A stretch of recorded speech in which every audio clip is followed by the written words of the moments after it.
ನಮ್ಮ ಕಾಲದಲ್ಲಿ ತೆಂಗಿನಕಾಯಿನ ಚೂರ್ ಲೆಕ್ಕದಲ್ಲಿ ಮಾರೋರ್ರಿ. ಪೂರ್ತಿ ಕಾಯಿ ತಗೊಳ್ಳೋನು ಶ್ರೀಮಂತ ಅಂತ. ಆಗ ಚೂರುಗಳು ಅದನ್ನ ತೆಂಗಿನಕಾಯಿನ ಸುಲಿದು ಚೂರುಗಳು ಮಾಡಿ ಗುಡ್ಡೆ ಇಟ್ಟಿರೋರು. 2, 4, 6 ಚೂರು ಕೊಡೋರು, 5 ಪೈಸೆ 10 ಪೈಸೆಗೆ. ಅದನ್ನ ತಂದು ಮನೇಲಿ ಚಟ್ನಿ ಮಾಡೋರ್ರಿ.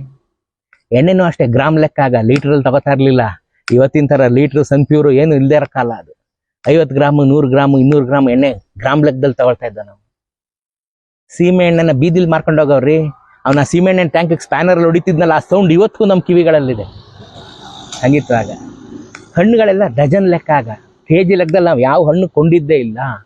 ಮೂಸಂಬಿ, ಕಿತ್ಲೆ, ಮಾವಿನ ಹಣ್ಣು, ಸಪೋಟ, ಬಾಳೆಹಣ್ಣು ಯಾವುದೇ ತಗೊಂಡ್ರೆ ನೀವು ಡಜನ್ ಲೆಕ್ಕದಲ್ಲಿ ತಗೋತಾ ಇದ್ದೋ ನಾವು ಆ ಕಾಲದಲ್ಲಿ.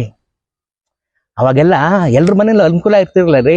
ಯಾರ್ದಾರು ಮನೆಗೆ ಮದುವೆ ಗಿದ್ವೆ ಬಂದ್ಬಿಟ್ರೆ ಅಕ್ಕಪಕ್ಕದ ಮನೇಲಿ ಒಡವೆ ತಗೊಂಡು ಹಾಕೊಂಡು ಹೋಗೋರು, ಈಸ್ಕೊಳ್ಳೋರು. ಕಿವಿದು, ಮೂಗುದು, ಕೈಯಿಂದು, ಕತ್ತಿಂದು ಎಲ್ಲ ಈಸ್ಕೊಂಡೋಗಿ ಹಾಕೊಂಡೋಗಿ ತಗೊಂಬಂದು ಕೊಡೋರು. ಮೋಸನೂ ಇತ್ತು, ಇಲ್ಲ ಅಂತಲ್ಲ. ಅದ್ರ ನಂಬಿಕೆನೂ ಅಷ್ಟೇ ಇತ್ತು. ಇನ್ಫ್ಯಾಕ್ಟ್ ಅಡ ಇಟ್ಬಿಡ್ತಿದ್ರಲ್ಲ ಕಷ್ಟ ಕಾಲಕ್ಕೆ, ಅದನ್ನೆಲ್ಲ ಒಡವೆನ ಗಿರ್ವಿ ಇಡ್ತಾ ಇದ್ರಲ್ಲ, ಆ ಅಂಗಡಿಗೆ ಹೋಗಿ ಅದನ್ನ ಈಸ್ಕೊಂಡು ಮದ್ವೆಗೆ ಹೋಗಿ ಹಾಕೊಂಡು ವಾಪಸ್ ತಂದು ಗಿರ್ವಿ ಇಡೋರು. ಅವರು ಅದೇ ನಂಬಿಕೆಯಲ್ಲಿ ಕೊಡೋರ್ರಿ. ಆಗ ಹೆಂಗಿತ್ತು ನಮ್ಮ ಕಾಲ. ಹಾಲು ಬಾಟ್ಲಲ್ಲಿ ಮಾರೋರಾಗ. ಇವತ್ತಿನ ತರ ಪ್ಯಾಕೆಟ್ ಪ್ಲಾಸ್ಟಿಕ್ ಇಲ್ಲ. ಅವಾಗ ಹಾಲು ಬಾಟ್ಲಲ್ಲಿ ಮಾರೋರು.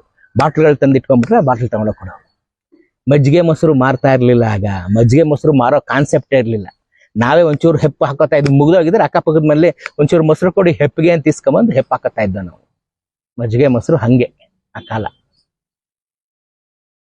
ಮದುವೆ ಮನೆಗಳಲ್ಲಿ ಈಗಿನ ತರ ಕಾಯಿ ಕೊಡ್ತಿರ್ಲಿಲ್ಲ. ಆಗ ಯಾವ ಸೀಸನ್ ಇರುತ್ತೆ ಹಣ್ಣು, ಕಿತ್ಲೆ ಹಣ್ಣು, ಮೂಸಂಬಿ ಹಣ್ಣು, ಮಾವಿನ ಹಣ್ಣು, ಆ ಥರ ಹಣ್ಣುಗಳು ಕೊಟ್ಬಿಡೋರು.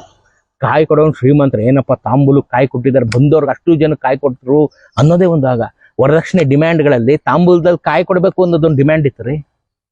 ನೋಡ್ರಿ, ಹೆಣ್ಣುಗಳನ್ನ ತೋರ್ಸೋರಲ್ಲಪ್ಪ ಗಂಡುಗಳು ನೋಡಕ್ ಹೋದ್ರೆ.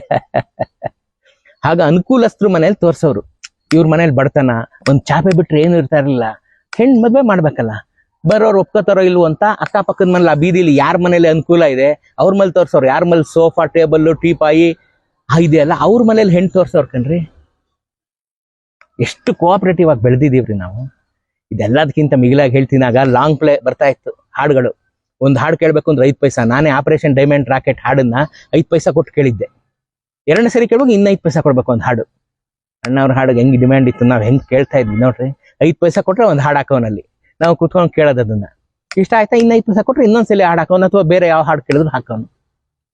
ನಮ್ಮ ಕಾಲ ಸುವರ್ಣ ಕಾಲ ರೀ.